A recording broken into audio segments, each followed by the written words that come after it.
ujumla, Jeshi la Kujenga Taifa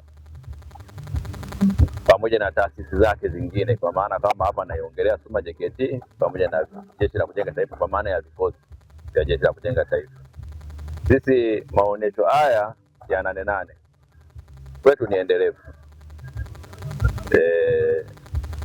Hata baada ya maonesho haya kufungwa,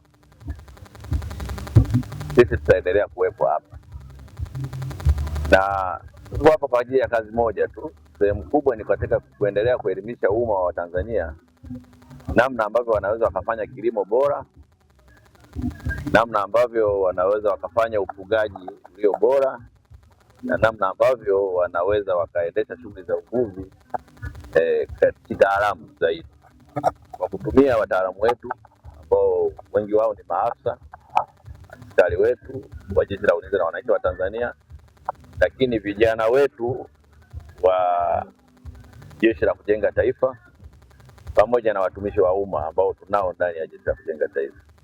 Kwa hiyo hawa ndio wanaotumika katika kutoa elimu hii.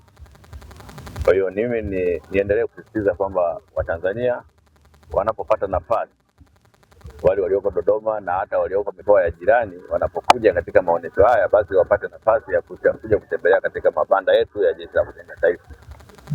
Watapata nafasi ya kuona bidhaa mbalimbali, waweze kuona kazi za vijana wao wanapokuwa ndani ya Jeshi la Kujenga Taifa, ni nini wanakifanya ndani ya Jeshi la Kujenga Taifa.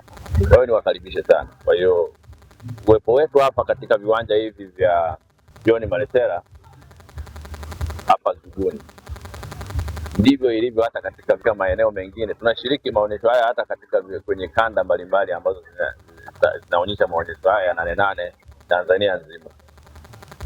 Sehemu kubwa ya kazi tunayoifanya ni kuelimisha Watanzania kuhusu ambavyo mtu anaweza akafanya kilimo katika eneo dogo, lakini akaweza kufaidika na kilimo kile anachokifanya. Kwa hiyo mimi hayo ndio ya kwangu. Ewe nichukue nafasi hii niwakaribishe Watanzania wote wasikose wanapofika katika viwanja hivi vya 8/8 hapa katika viwanja vya John Malechela hapa Nzuguni, wasikose, wasichague kukosa kupita katika eneo hili la Jeshi la Kujenga Taifa.